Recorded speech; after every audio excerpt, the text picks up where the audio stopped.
Hello friends, स्वागत है आपका सहारनपुर जिया सब में। कैसे हैं आप लोग? आई होप आप लोग अच्छे होंगे और आपकी पढ़ाई लिखाई भी अच्छे ढंग से चल रही होगी। पिछली क्लास के अंतर्गत हमने अफ्रीका महाद्वीप के बारे में बात की थी और अब तक की क्लास के अंतर्गत हमने सबसे पहले दक्षिण अमेरिका महाद्वीप, सबसे पहले कौन सा महाद्वीप पढ़ा था? दक्षिण अमेरिका। फिर पढ़ा था हमने उत्तरी अमेरिका। उसके बाद पढ़ा था हमने एशिया महाद्वीप। एशिया के बाद पढ़ा ऑस्ट्रेलिया। ऑस्ट्रेलिया के बाद पढ़ा हमने अफ्रीका महाद्वीप। और अफ्रीका महाद्वीप के बाद आज की क्लास में हम करेंगे यूरोप महाद्वीप। आज की क्लास में कौन सा महाद्वीप पढ़ेंगे? यूरोप महाद्वीप। आई होप जो अब तक हमने ये 5 महाद्वीपों के बारे में चर्चा की, आई होप आपकी 5 महाद्वीप के बारे में आपकी समझ थोड़ा सा विकसित हुई होगी पहले की अपेक्षा। अब यदि आपने पिछली सारी क्लास हमारी देखी है तो पहले की अपेक्षा अब आपकी थोड़ी सी समझ विकसित हुई होगी। यानी कि आपको जितना पहले पता था, आपको अब तक यदि वीडियो देखी होगी आपको उससे ज्यादा ही क्या हुआ होगा, पता चला हुआ होगा। तो आज हम बात करते हैं यूरोप महाद्वीप के बारे में। आज किसके बारे में बात करते हैं? सबसे पहले यूरोप महाद्वीप के बारे में। ठीक है, तो कुछ 2-3 पॉइंट है जो यूरोप महाद्वीप के बारे में हमारे पढ़ने की जरूरत है और जो इंपॉर्टेंट भी है। तो जो सबसे पहला पॉइंट है इसमें, यूरोप महाद्वीप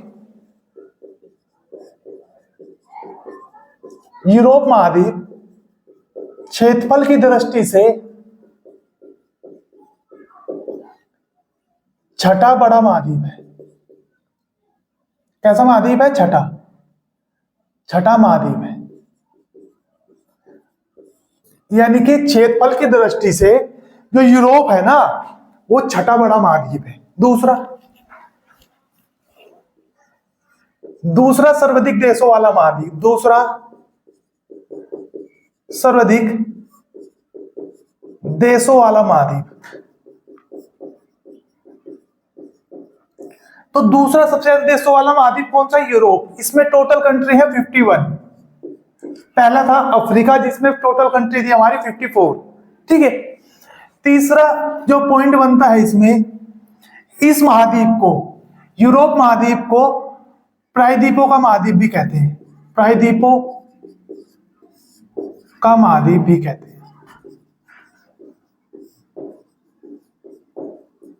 तो प्रायद्वीपों का महाद्वीप किसे कहते हैं? तो प्रायद्वीपों का महाद्वीप हम यूरोप महाद्वीप को कहते हैं। प्रायद्वीप क्या होते हैं वो आपकी समझ में आया होगा। स्थल का वह भाग जो 3 ओर किससे घिरा होगा? जल से। तो ऐसी संरचना यूरोप में सबसे ज्यादा है। देखो, ये भी संरचना ऐसी है जो 3 ओर से जल से घिरी, ये भी संरचना ऐसी है, ये भी संरचना आपको ऐसी देखने को मिलेगी, फिर ये संरचना आपको ऐसी देखने को मिलेगी, फिर ये वाली, फिर ये वाली, फिर ये वाली, फिर ये वाली। यानी कि यूरोप में और महाद्वीपों की तुलना में क्या है? सबसे ज्यादा प्रायद्वीप है। इसलिए यूरोप को प्रायद्वीपों का महाद्वीप या प्रायद्वीपों का महाद्वीप कहा जाता है। ठीक है, चौथा पॉइंट इसमें आपको समझ में आया होगा, इस महाद्वीप का विस्तार पूर्ण रूप से उत्तरी गोलार्ध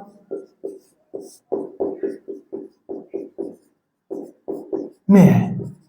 यानी कि जो यूरोप महाद्वीप है, इसका विस्तार किस गोलार्ध में है? तो इसका विस्तार उत्तरी गोलार्ध में है, पूर्ण रूप से उत्तरी गोलार्ध में।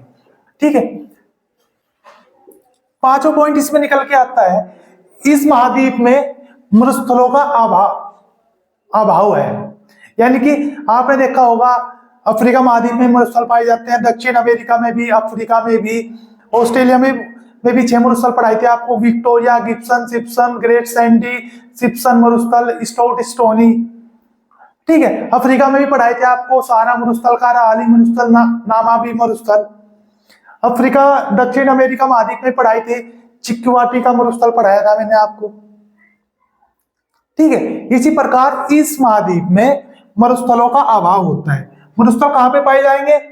जहां पे वर्षा की मात्रा कम होगी। लेकिन जो अफ्रीका महाद्वीप, जो यूरोप महाद्वीप है, इसमें क्या है? ये उच्च अक्षांशों पर स्थित है। उच्च अक्षांश यानी कि उच्च अक्षांश का मतलब क्या हुआ, यानी कि इस महाद्वीप में वर्ष भर टेम्परेचर डाउन रहता है। टेम्परेचर डाउन रहने की वजह से यहाँ क्या होता है, वर्ष भर बर्फ जमी रहती है। तो इसी कारण से इस महाद्वीप में मरुस्थलों का अभाव है। इस महाद्वीप में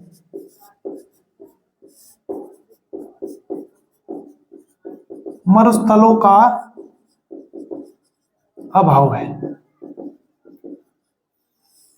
ये 5 पॉइंट थे हमारे जो एग्जाम की दृष्टि से इंपॉर्टेंट है, जहां से कभी कभी डायरेक्ट क्वेश्चन पूछ लेता है, कभी कभी डायरेक्ट कि यूरोप क्षेत्रफल की दृष्टि से कौन सा महाद्वीप है, छठा सबसे ज्यादा देशों वाला महाद्वीप यूरोप।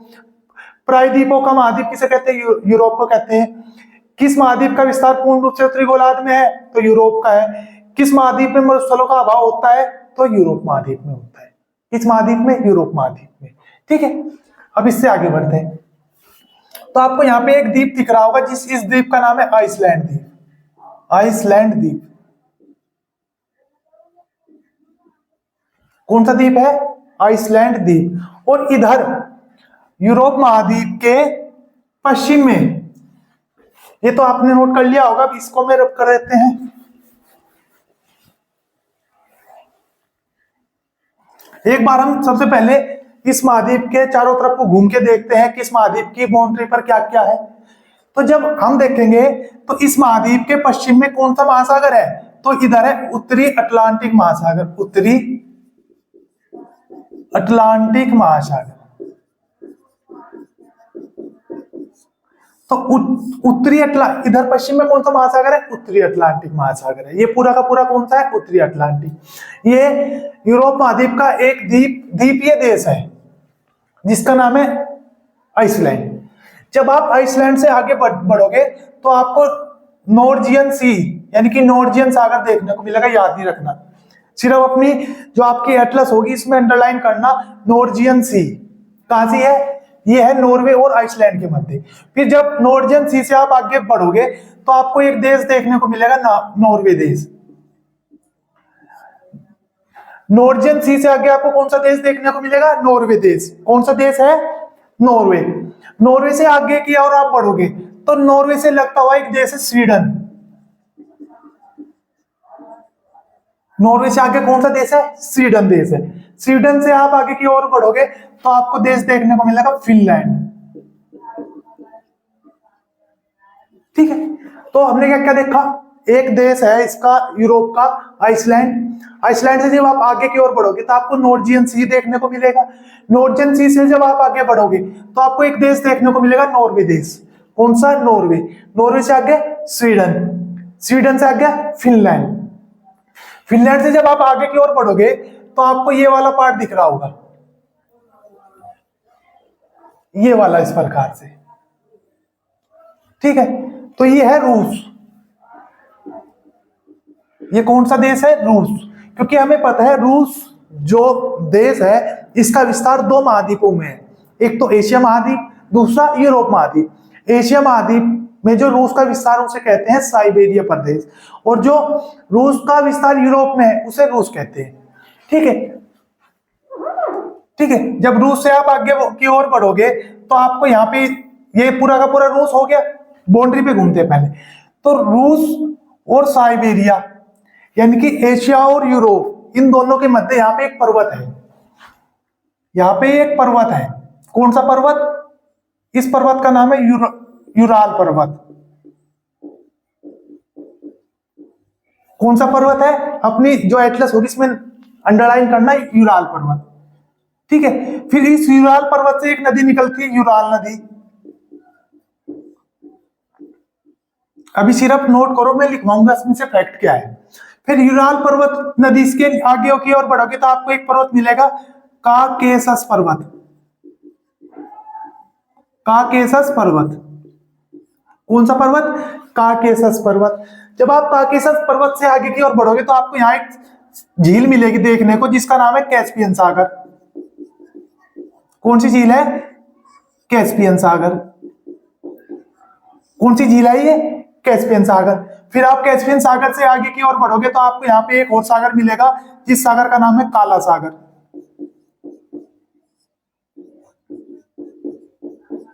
कौन सा सागर? काला सागर। फिर आप काले सागर से आगे की ओर ऐसे घूमते घूमते आओगे तो आपको यहाँ पे एक महासागर देखने को मिलेगा जिसे कहते हैं भूमध्य सागर। भूमध्य सागर। देखो बीच में बहुत सारे सागर, बहुत सारे सागर है छोटे छोटे, वो हमें याद नहीं रखने, हमें ध्यान रखना काले सागर से आगे भूमध्य सागर। फिर आप आगे की ओर बढ़ोगे, इस प्रकार से घूमोगे तो यहां पे आपको इस प्रकार से एक खाड़ी देखने को मिलेगी। जब आप आगे की ओर बढ़ोगे तो आपको यहाँ पे ये देश है पुर्तगाल, यह है पुर्तगाल देश, और ये है स्पेन, ये है फ्रांस। ये पुर्तगाल है और ये है फ्रांस। पुर्तगाल देश और फ्रांस देश, इन दोनों की बाउंड्री पर यहां पर एक खाड़ी मिलेगी जिसे कहते हैं बिस्केक की खाड़ी।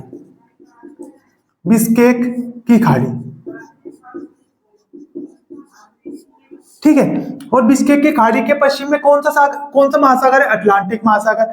फिर आप आगे की ओर बढ़ोगे तो यहाँ पे आपको देखने को मिलेगा यूके, यूनाइटेड किंगडम। कौन सा मिलेगा? United kingdom. फिर आप ये देश हो गया फ्रांस, यूनाइटेड किंगडम। यहाँ पे आपको देखने को मिलेगा यूनाइटेड किंगडम और फ्रांस के मध्य यहाँ पे एक चैनल है जिसे कहते हैं इंग्लिश चैनल। इसका नाम है इंग्लिश चैनल। English channel. कौन सा चैनल? English channel. तो इंग्लिश यहाँ पे ये वाला चैनल, ये इंग्लिश चैनल है। यहाँ पे बताऊंगा क्या है इंग्लिश चैनल। इंग्लिश चैनल के इधर तो है उत्तरी अटलांटिक सागर और इधर है उत्तरी सागर यानी कि नॉर्थ सी। फिर जब आप घूमते घूमते इंग्लिश चैनल को क्रॉस करोगे तो आपको देखने को मिलेगा उत्तरी सागर,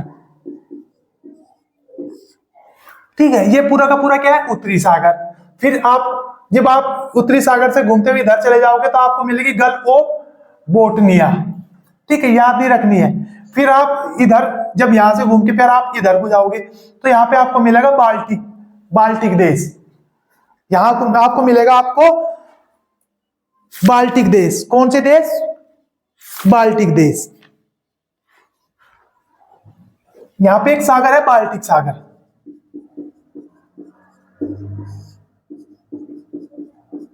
यहां पे कौन सा सागर है? बाल्टिक सागर, ठीक है। तो इस प्रकार से हमने क्या की? यूरोप महाद्वीप की यात्रा की। कैसे कैसे यात्रा की वो आपने एक बार और रिकॉल करते हैं इसको कि हमने किस प्रकार से यूरोप महाद्वीप की यात्रा की। देखो हम अब स्टार्ट करेंगे, हम यहां से इधर से चलेंगे। यहां पे हमारा उत्तरी अटलांटिक महासागर। यूरोप के पश्चिम में कौन सा महासागर है? उत्तरी अटलांटिक महासागर। उत्तरी अटलांटिक महासागर से आप आगे की ओर बढ़ोगे तो आपको एक चैनल देखने को मिलेगा जिसका नाम है इंग्लिश चैनल। कौन सा चैनल? English channel. फिर जब आप इंग्लिश चैनल को क्रॉस कर दोगे तो आपको देखने को मिलेगा उत्तरी सागर। उत्तरी सागर। उत्तरी सागर के उत्तर में देखोगे तो आपको मिलेगा नॉर्जिया की खाड़ी। नॉर्जिया की खाड़ी नहीं, नॉर्जिया सागर। नॉर्जिया सागर। फिर आप इधर की ओर बढ़ोगे तो यहां पे एक देश है, इस देश का नाम है, देखो ये देश हो गया फ्रांस। इनको अभी छोड़ देते हैं, इनको आगे पढ़ेंगे। ये देश है हमारा जर्मनी और ये है डेनमार्क। जर्मनी और डेनमार्क। डेनमार्क से जब आप आगे बढ़ोगे तो आपको एक देश देखने को मिलेगा पोलैंड। कौन सा मिलेगा? पोलैंड। जब आप पोलैंड से आगे बढ़ोगे तो आपको देखने को मिलेगा बेलारूस। कौन सा देश देखने को मिलेगा? बेलारूस। बेलारूस के जब आप दक्षिण में देखोगे तो आपको देखने को मिलेगा यूक्रेन। यूक्रेन। कौन सा देश? यूक्रेन। और यूक्रेन की सीमा किससे लग रही? यूक्रेन की सीमा लगी हुई रूस से। यूक्रेन की सीमा किससे लग रही? तो यूक्रेन देश की सीमा लगी हुई रूस से, ठीक है। फिर जब यूक्रेन हो गया, अब देखो बेलारूस। बेलारूस पे चलो दोबारा से। बेलारूस के ऊपर आपको एक देश देखने को मिलेगा, लुथानिया।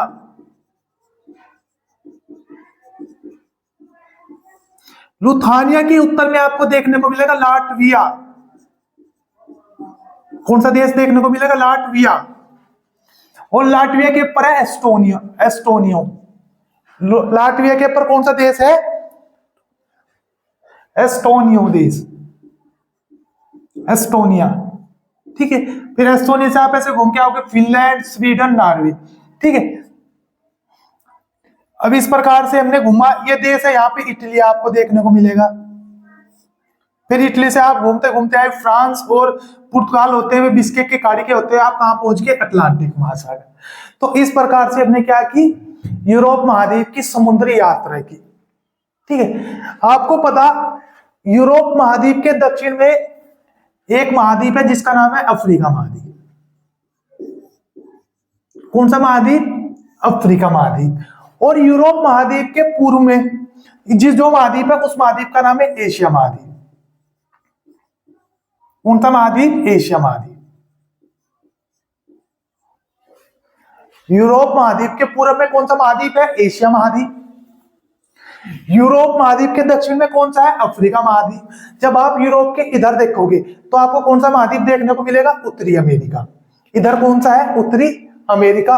और इनके बीच में है अटलांटिक महासागर। कौन सा महासागर? अटलांटिक महासागर। इधर आपको इस प्रकार से देखने को मिलेगा उत्तरी अमेरिका, यहाँ पे दक्षिण अमेरिका। ठीक है, तो हेडिंग डाल लो यूरोप को एशिया से अलग करने वाली संरचना। हेडिंग डाल लो यूरोप को एशिया से अलग करने वाली संरचना। आपकी हेडिंग क्या होगी? यूरोप को एशिया से अलग करने वाली संरचना, या एशिया को यूरोप से अलग करने वाली संरचना कौन कौन सी है। या तो ये बोल दो कि भाई यूरोप को एशिया से अलग करने वाली, या आप ये बोल सकते हो एशिया को यूरोप से अलग करने वाली संरचना कौन कौन सी है। कुछ ही बोल सकते हो, बात एक ही है। ठीक है, तो देखो यूरोप को एशिया से अलग करने वाली संरचना, तो हमें कहां जाना पड़ेगा? यूरोप और एशिया महाद्वीप की बाउंड्री पे जाना पड़ेगा। और हमें पता जो एशिया है वो यूरोप के किस दिशा में है? तो एशिया जो महाद्वीप है हमारा वो यूरोप के पूर्व दिशा में। किधर है? वो इधर है, पूर्व दिशा में, क्योंकि इधर होगी पूर्व, इधर होगी पश्चिम, उत्तर, दक्षिण। तो हमें एशिया को एशिया को यूरोप या यूरोप को एशिया से अलग करने के लिए किधर जाना पड़ेगा? तो यूरोप के पूर्व में जाना पड़ेगा। किधर जाना पड़ेगा? पूर्व में। तो देखो, तो कौन कौन सी संरचना अलग कर रही? एक तो यूराल पर्वत कर रहा अलग, फिर एक यूराल नदी कर रही, फिर एक काकेशस पर्वत कर रहा, कैस्पियन सागर कर रहा और काला सागर। तो यूरोप को एशिया से अलग करने वाली कितनी संरचना है? तो हमारी यूराल पर्वत, यूराल नदी, काकेशस पर्वत, कैस्पियन सागर और काला सागर। तो ये 5 संरचना हमारी ऐसी हैं जो यूरोप को क्या करती हैं? जो यूरोप को एशिया से अलग करती हैं। तो कौन कौन सी है?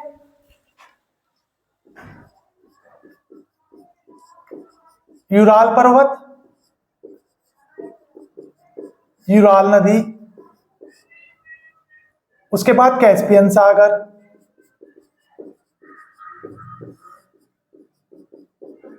कैस्पियन सागर से आप आगे की ओर पढ़ोगे काकेशस पर्वत, काकेशस पर्वत,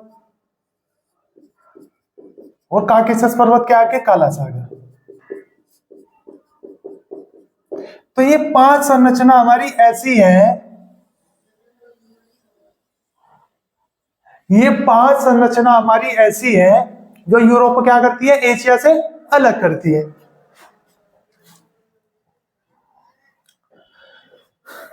देखो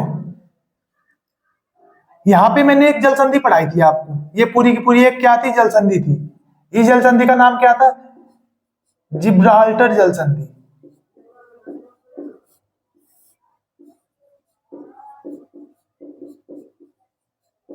कौन सी जल संधि? जिब्राल्टर जल संधि। अब हेडिंग डाल लो यूरोप को अफ्रीका से अलग करने वाली संरचना, यूरोप को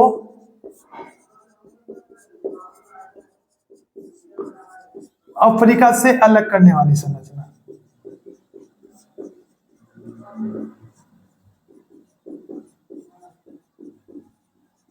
तो यूरोप को अफ्रीका से अलग करती है जिब्राल्टर जल संधि।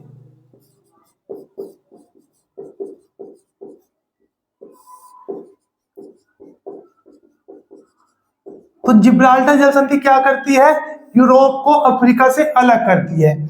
और इस जल संधि का नाम, देखो यूरोप को अफ्रीका से अलग करती है तथा भूमध्य सागर को उत्तरी भूमध्य सागर को अटलांटिक महासागर से जोड़ती है।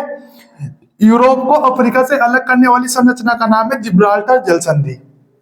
ठीक है, जिब्राल्टर जल संधि को ही कहते हैं भूमध्य सागर का प्रवेश द्वार या भूमध्य सागर की चाबी या भूमध्य सागर की कुंजी। इसी प्रकार से क्वेश्चन बनेगा, भूमध्य सागर की कुंजी किसे कहा जाता है, जिब्राल्टर, बाब अल मंदे और हमारा और दो चार नाम दे देगा वो, पूछे किसे कहते हैं, तो जिब्राल्टर जल संधि को कहते हैं भूमध्य सागर का प्रवेश द्वार, भूमध्य सागर की चाबी, भूमध्य सागर की कुंजी। किसे कहते हैं, जिब्राल्टर को। फिर पूछता है कि जिब्राल्टर जल संधि का नाम किस आधार पर पड़ा, बंदरगाह, नदी, झील, पर्वत। तो फ्रांस देश का यहां पर एक बंदरगाह है, फ्रांस का क्या है, फ्रांस का यहां पे एक बंदरगाह है, नहीं फ्रांस ने स्पेन का, स्पेन देश का, ये फ्रांस नहीं है, यहां से स्पेन है, स्पेन देश का जिब्राल्टर नाम क्यों पड़ा, स्पेन देश का, स्पेन देश के बंदरगाह के नाम, बंदरगाह का नाम, बंदरगाह के नाम पर इसका नाम जिब्राल्टर जल संधि पड़ा।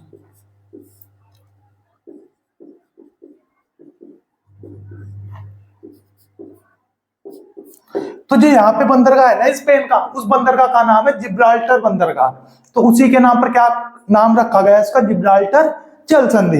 ये भी पूछता है एग्जाम में, ठीक है। तो ये था हमारा यूरोप महाद्वीप की बाउंड्री के बारे में, किसके बारे में, जो यूरोप महाद्वीप है इसकी बाउंड्री के बारे में।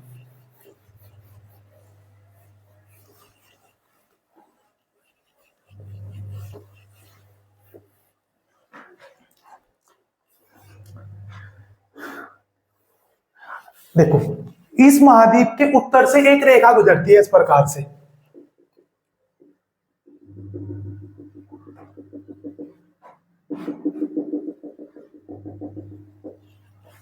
इस महाद्वीप के उत्तर से एक रेखा गुजरती है, किस महाद्वीप के, यूरोप महाद्वीप के, यूरोप महाद्वीप के उत्तर से एक रेखा गुजरती है, इस रेखा का नाम है, या तो बोल दो उसको आर्टिक वर्त, इसको ही कहते हैं आर्टिक वर्त, या इस रेखा का नाम है 66.5 डिग्री नॉर्थ अक्षांश रेखा।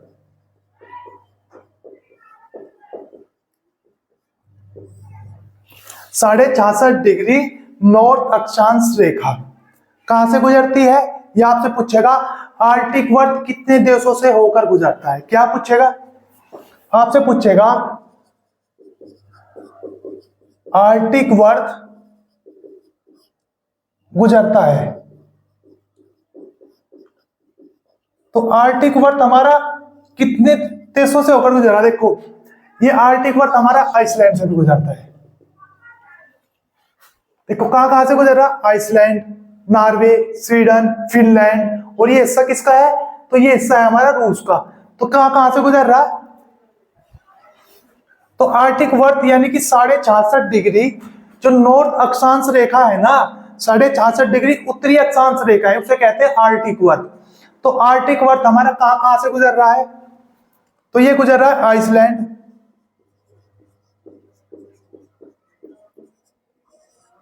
आइसलैंड के बाद नॉर्वे,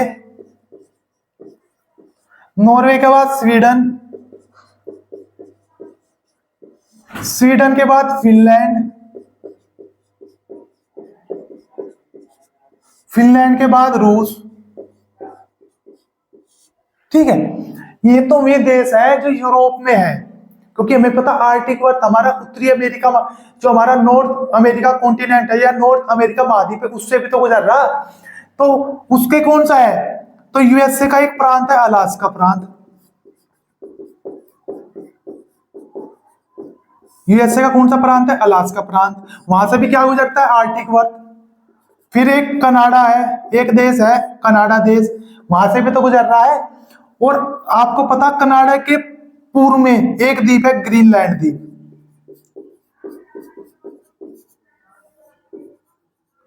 इस ग्रीनलैंड द्वीप से भी तो आर्टिक वर्त गुजर रहा है। जब मैं आपको ग्रीनलैंड द्वीप पढ़ा रहा था तो मैंने आपको बताया था कि ग्रीनलैंड जो द्वीप है उस वो प्राकृतिक रूप से तो उत्तरी अमेरिका महाद्वीप में आता है, और हमारा प्रशासनिक रूप से या राजनीतिक रूप से इस ग्रीनलैंड द्वीप पर डेनमार्क देश का अधिकार है। किसका अधिकार है, डेनमार्क का। तो ग्रीनलैंड प्राकृतिक रूप से किस महाद्वीप में है, तो ग्रीनलैंड प्राकृतिक रूप से तो है उत्तरी अमेरिका महाद्वीप में, और राजनीतिक रूप यानी कि इस द्वीप पर अधिकार किसका है, तो राजनीतिक रूप से इस द्वीप पर हमारा डेनमार्क का अधिकार है। तो ग्रीनलैंड और ग्रीनलैंड पर अधिकार किसका है, डेनमार्क। तो डेनमार्क से भी तो कौन सी रेखा गुजरेगी, तो ये है हमारे 1, नॉर्वे 2, स्वीडन 3, फिनलैंड 4, रूस 5, यूएसए 6, कनाडा 7 और ग्रीनलैंड 8। इन 8 देशों से, इन 8 देश कौन कौन से, आइसलैंड, नॉर्वे, स्वीडन, फिनलैंड, रूस, यूएसए का अलास्का प्रांत, कनाडा देश और ग्रीनलैंड, और इस ग्रीनलैंड पर अधिकार है डेनमार्क। तो इन 8 देशों से हमारी कौन सी रेखा गुजरती है, तो इन 8 देशों से गुजरती है 66.5 डिग्री नॉर्थ अक्षांश रेखा, या इस अक्षांश रेखा को कहते हैं आर्टिक वर्त। क्या कहते हैं, आर्टिक वर्त। तो इस आर्टिक वर्त, ये आर्टिक वर्त गुजरता है लगभग 8 देशों से। पूछता है कि निम्नलिखित में से किस देश से आर्टिक वर्त गुजरेगा, या निम्नलिखित किस देश से आर्टिक वर्त हमारा नहीं गुजरेगा, इस प्रकार से भी क्या पूछता है। अब इससे आगे बढ़ते हैं। अब हम एकक देश को उठाएंगे और एकक देश के बारे में चर्चा करेंगे। तो हम सबसे पहले शुरुआत करते हैं नॉर्वे से। तो हमारी हेडिंग क्या होगी, नॉर्वे।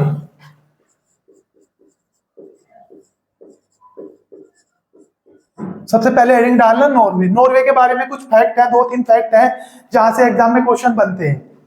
नॉर्वे से क्या है, कुछ फैक्ट है जहां से एग्जाम में क्वेश्चन बनते हैं।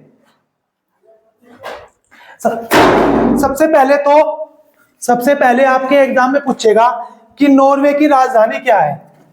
जो नॉर्वे देश है इसकी कैपिटल क्या है, नॉर्वे देश की कैपिटल क्या है, तो नॉर्वे की कैपिटल है ओस्लो।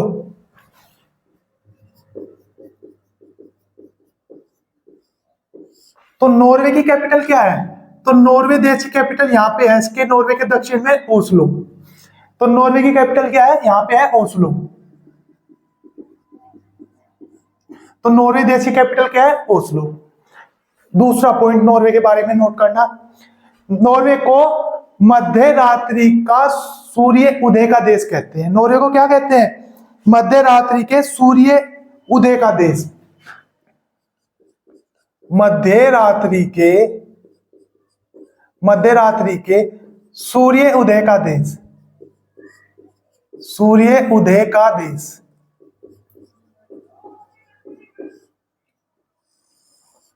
तो मध्य रात्रि के सूर्य उदय का देश किसे कहते हैं, क्यों, सबसे पहले बनता है कि सर इसे मध्य रात्रि की सूर्य उदय का देश क्यों कहते हैं, क्योंकि जो सूर्य की जो किरणें हैं वो वर्ष में 6 महीने क्या है इस पर पड़ती हैं, 6 महीने तो पड़ती ही नहीं है। तो इस महाद्वीप में 6 महीने तो दिन ही दिन रहेगा, और जो अगले 6 महीने हैं उसमें क्या होगा, जैसे हमारे यहाँ 6 बजे के आसपास सूर्य डूबने की स्थिति में होता है ना, कैसा कलर होता है सूर्य का, रेड रेड सा, तो 6 महीने यहाँ ऐसी कंडीशन दिखाई देती है। तो इसी कारण से नॉर्वे को मध्य रात्रि के सूर्य उदय का देश कहते हैं। किसका देश कहते हैं, मध्य रात्रि के सूर्योदय का देश नॉर्वे, राजधानी ओस्लो। दो फैक्ट निकले यहां से। तीसरा फैक्ट निकल के आएगा यहां से, हमें पता जो सबसे बड़ा पुरस्कार है वो है नोबेल पुरस्कार। विश्व का जो सबसे बड़ा पुरस्कार दिया जाता है उसे कहते हैं नोबेल पुरस्कार। क्या कहते हैं? नोबेल पुरस्कार। और नोबेल पुरस्कार हमारे जो नोबेल प्राइज है हमारे वो दिए जाते हैं 6 क्षेत्र में। कितने सेक्टर में दिए जाते हैं? तो 6 सेक्टर में दिए जाते हैं। तो उसमें से एक सेक्टर है हमारा शांति का नोबेल पुरस्कार। कौन सा पुरस्कार? शांति का नोबेल पुरस्कार।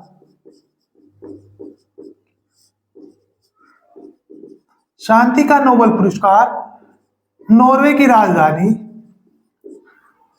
राजधानी ओस्लो से दिया जाता है। कहां से दिया जाता है? नॉर्वे की राजधानी ओस्लो से दिया जाता है। 6 क्षेत्र में नोबेल पुरस्कार दिया जाता है, उसमें से एक क्षेत्र है शांति का नोबेल पुरस्कार। जो शांति का नोबेल पुरस्कार है ना वो दिया जाता है नॉर्वे की राजधानी ओस्लो से, और बाकी दिए जाएंगे स्वीडन देश से। एक नोबेल पुरस्कार दिया जाएगा नॉर्वे से, बाकी 5 दिए जाएंगे स्वीडन देश से। ठीक है। इसके बाद चौथा फैक्ट यहां से निकल के आता है नॉर्वे से, जो विश्व में यानी कि पूरी दुनिया में जो सबसे पहले अम्लीय वर्षा हुई थी ना वो कहां हुई थी? नॉर्वे में हुई थी। ये क्वेश्चन पूछा हुआ है कि किस देश में सबसे पहले अम्लीय वर्षा हुई थी? तो विश्व में सर्वप्रथम अम्लीय वर्षा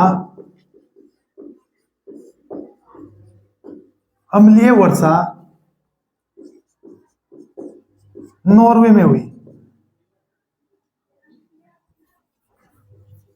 कहां पर हुई थी अम्लीय वर्षा सबसे पहले? नॉर्वे देश में। पूछता है कि विश्व में सर्वप्रथम अम्लीय वर्षा किस देश में हुई?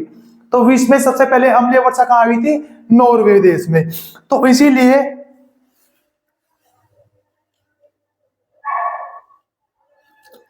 नॉर्वे देश में ही पूछता है अम्लीय वर्षा सूचना केंद्र।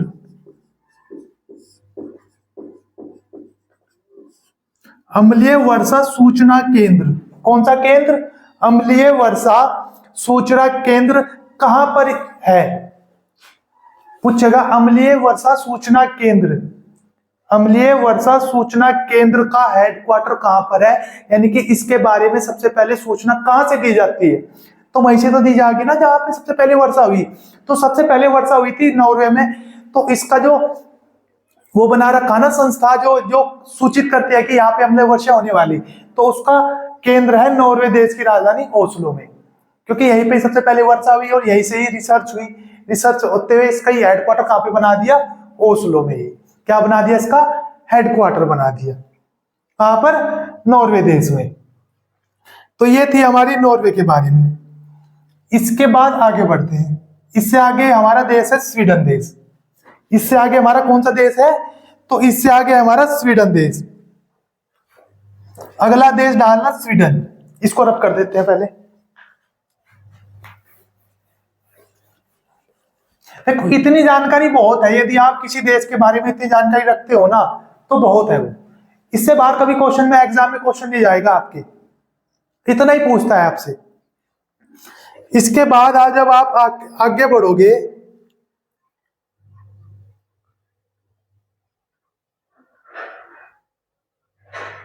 आगे आपको देखने को मिलेगा स्वीडन देश। कौन सा देश दूसरा मिलेगा? स्वीडन देश। इससे आप आगे बढ़ोगे स्वीडन देश। स्वीडन की राजधानी क्या है हमारी? स्टॉकहोम। इसकी कैपिटल है स्टॉकहोम। तो स्वीडन की राजधानी क्या है? स्टॉकहोम। स्वीडन के बारे में आपको ध्यान रखना है, यहां पर 5 नोबेल प्राइज, यहां से 5 नोबेल पुरस्कार दिए जाते हैं।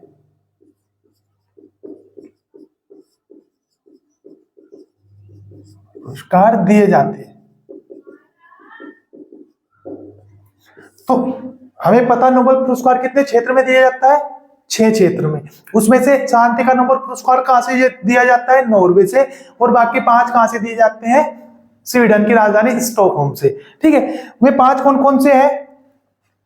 एक तो दिया जाता है चिकित्सा के क्षेत्र में, दूसरा दिया जाता है साहित्य, चिकित्सा, साहित्य, और हमारा अर्थशास्त्र, रसायन विज्ञान, केमिस्ट्री में भी दिया जाता है, और फिजिक्स, भौतिकी। इन 5 क्षेत्रों में पूछेगा कि अर्थशास्त्र का नोबेल पुरस्कार किस देश से दिया जाता है? तो चिकित्सा, साहित्य, अर्थशास्त्र, रसायन और भौतिक, इन 5 का नोबेल पुरस्कार दिया जाता है स्वीडन की राजधानी स्टॉकहोम से। और जो शांति का नोबेल पुरस्कार है वो दिया जाता है कहां से? हमारा नॉर्वे से। अभी हाल फिलहाल में ही, कब? आज तारीख होगी, आज डेट है हमारी, आज क्या डेट है हमारी? तो आज है हमारी 9 मार्च, 8 मार्च को, 8 मार्च को एक घोषणा हुई थी स्वीडन देश को नाटो का 32वां सदस्य देश बनाया गया।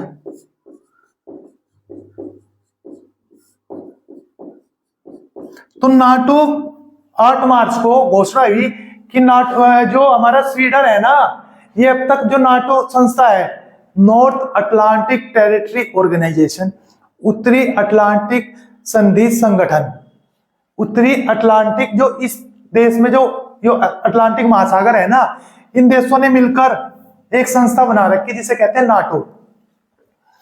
कौन सी संस्था है? नाटो। नाटो की फुल फॉर्म है नॉर्थ अटलांटिक टेरिटरी ऑर्गेनाइजेशन, उत्तरी अटलांटिक संधि संगठन कहते हैं इसको।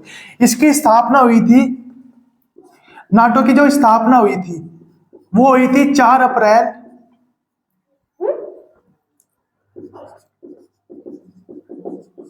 1949 में।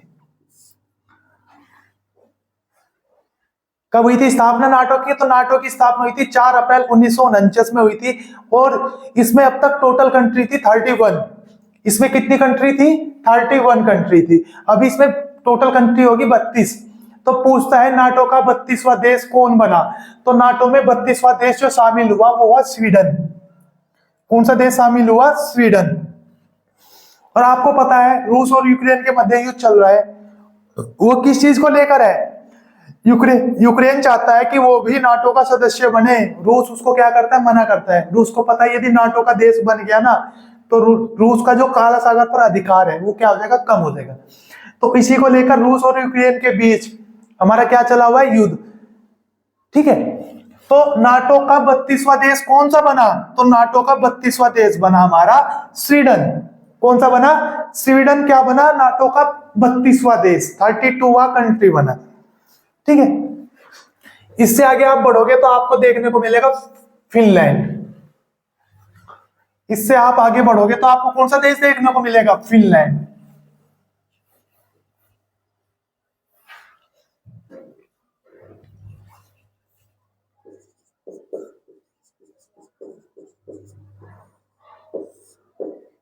यहीं पे आपके लिए एक होमवर्क है, आप मुझे फिनलैंड की कैपिटल कमेंट बॉक्स में बताओगे।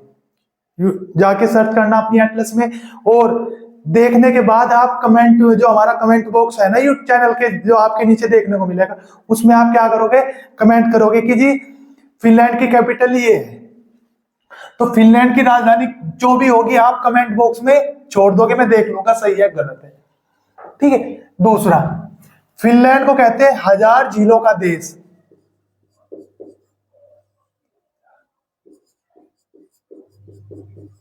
हजार झीलों का देश, या झीलों की वाटिका, या फिनलैंड को क्या कहते हैं? झीलों की वाटिका, या कहते हैं झीलों का माइका, झीलों का माइका।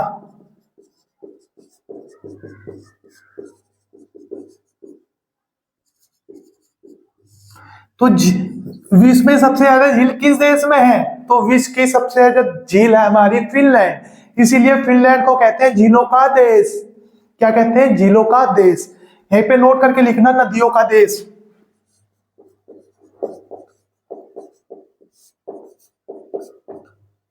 नदियों का देश, एक क्वेश्चन। दूसरा क्वेश्चन, नहरों का देश, पूछता है एग्जाम में, नदियों का देश किसे कहते हैं? नहरों का देश, झीलों का देश। तो झीलों का देश तो हो गया फिनलैंड, नदियों का देश कहते हैं बांग्लादेश को। बांग्लादेश को कहते हैं नदियों का देश, और नहरों का देश कहते हैं पाकिस्तान। पाकिस्तान। झीलों का देश फिनलैंड, नदियों का देश बांग्लादेश, नहरों का देश पाकिस्तान। ठीक है, ये 3 क्वेश्चन है जो आपके एग्जाम में पूछता है। अब इससे आगे बढ़ते हैं।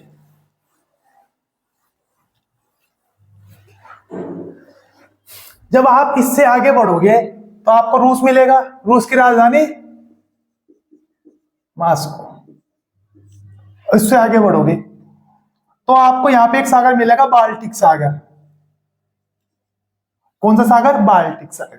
देखो, इस बाल्टिक सागर पे देश है एस्टोनिया, लाटविया, लुथानिया, बेलारूस की सीमा तो लगती नहीं है, फिर पोलैंड, डेनमार्क और फिनलैंड। इन सब की सीमा किस सागर से लग रही है? बाल्टिक सागर से। तो इस किसकी सीमा बाल्टिक सागर से लग रही है? फिनलैंड की लग रही है, रूस की लग रही है, Estonia, Latvia, Lithuania, Poland, Denmark. इनकी सीमा क्या लग रही है? किससे लग रही है? बाल्टिक सागर से। किससे लग रही है? बाल्टिक सागर से। पूछता है यहां से क्वेश्चन, बाल्टिक देश,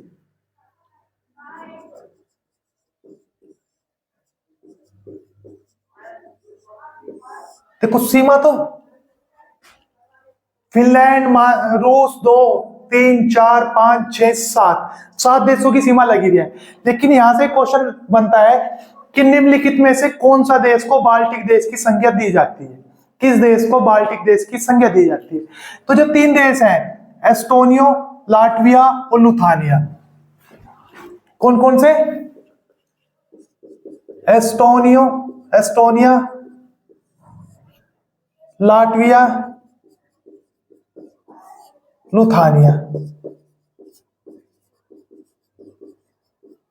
इन 3 देशों को एक संज्ञा दी जाती है, बाल्टिक देश की संज्ञा दी जाती है। ध्यान रखना, क्वेश्चन आएगा यहां से, बहुत इंपॉर्टेंट, कि किस देश को बाल्टिक देश की संज्ञा दी जाती है? किस देश को बाल्टिक देश की संज्ञा दी जाती है? तो किस देश को दी जाती है हमारी बाल्टिक देश की संज्ञा? किसे दी जाती है बाल्टिक देश की संज्ञा? Estonia, Lithuania, Latvia. क्योंकि इन 3 देशों को ही, एस्टोनिया, लाटविया, लुथानिया, इन्हें दी जाती है बाल्टिक देश की संज्ञा। इंपोर्टेंट है, पूछता है कि किस देश को बाल्टिक देश कहा जाता है। ये नहीं पूछ रहा कि किस देश की सीमा बाल्टिक सागर से लग रही है, नहीं, किस देश को बाल्टिक देश की संज्ञा दी जाती है? तो किसे? एस्टोनिया, लाटविया और लुथानिया। एस्टोनिया, लाटविया और लुथानिया। क्या क्या? एस्टोनिया, लाटविया और लुथानिया को किसकी संज्ञा दी जाती है? तो इनको दी जाती है बाल्टिक देश की संज्ञा। ठीक है, आपने सुना होगा सोवियत संघ। सोवियत संघ एक संघ था, सोवियत संघ। इस सोवियत संघ के अंतर्गत बहुत सारे देश थे। इस सोवियत संघ के अंतर्गत हमारे बहुत सारे देश थे। तो इस सोवियत संघ का क्या हो गया था? 1991 में क्या हो गया था? विखंडन हो गया था। इस सोवियत संघ का, यूएसएसआर का 1991 में विखंडन हो गया था। तो यहां से पूछता है कि सोवियत संघ से आजाद होने वाला पहला देश कौन सा था? ये क्वेश्चन पूछा हुआ बीपीएससी यानी कि बिहार पब्लिक सर्विस कमीशन के जो 2021 का एग्जाम हुआ था, 21-22 का जो एग्जाम हुआ था ना, उसमें पूछा था कि सोवियत संघ से आजाद होने वाला या सोवियत संघ से अलग होने वाला सर्वप्रथम देश कौन सा था। तो सोवियत संघ से अलग होने वाला, यहां पे लिखना, सोवियत संघ से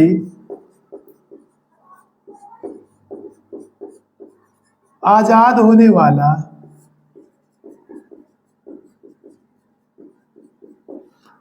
प्रथम देश एस्टोनिया था।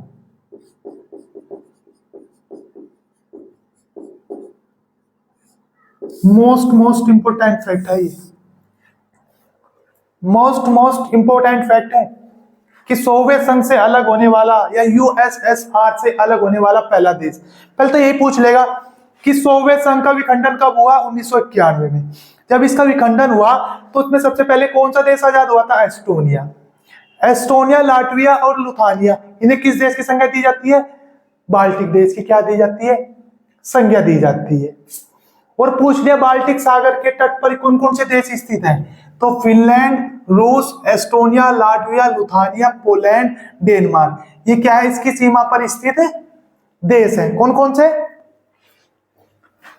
फिनलैंड, रूस, Estonia, Latvia, Lithuania, Poland, Denmark, ये क्या है, इसकी बाउंड्री पर स्थित देश है।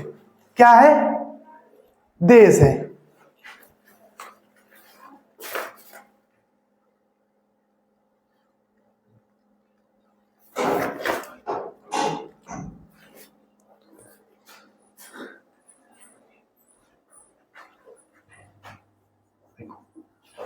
ये देश कौन सा है, ये देश है डेनमार्क।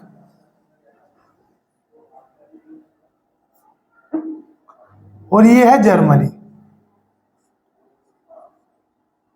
इधर है बाल्टिक सागर, इधर है उत्तरी सागर। जर्मनी में एक शहर है कील शहर, जर्मनी। अब आगे बढ़ते हैं, यहां तक पढ़ लिया। अभी बेलारूस और पोलैंड को छोड़ देते हैं, अभी जर्मनी पे पहुंचते हैं। कहां पहुंचे, जर्मनी। जर्मनी में एक शहर है कील शहर। तो कील शहर कहां का है, जर्मनी का है। तो यहां पे एक शहर था कील शहर, तो इस कील शहर के हमें क्या करना था, उत्तरी सागर को बाल्टिक सागर से जोड़ना था।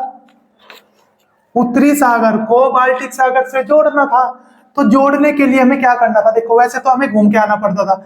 यदि जर्मनी को जाना है लुथानिया में, तो क्या होगा, सो इस प्रकार से घूम के जाना पड़ता था।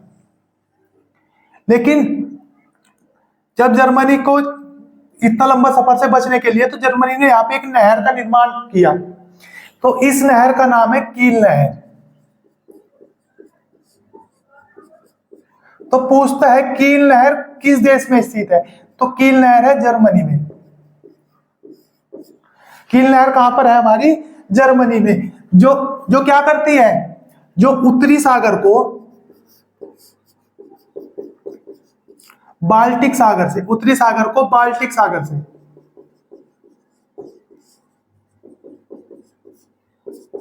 जोड़ती है। पहला पॉइंट, उत्तरी सागर को बाल्टिक सागर से जोड़ने वाली नहर कील नहर जर्मनी को डेनमार्क से अलग करती है। जर्मनी को डेनमार्क से अलग करती है, जर्मनी को डेनमार्क से अलग करती है। तो जर्मनी को डेनमार्क से अलग करने वाली नहर कील नहर, उत्तरी सागर को बाल्टिक सागर से जोड़ने वाली नहर कील नहर। कील नहर कहां पर है, जर्मनी में। उत्तरी सागर को बाल्टिक सागर से, यहाँ पे जो नहर है कौन सी, कील नहर। यह है डेनमार्क, यह है जर्मनी। इन दोनों के मध्य कौन सी है, कील नहर। कौन सी नहर है हमारी, कील नहर। कौन सी नहर है हमारी, कील नहर। ठीक है। तो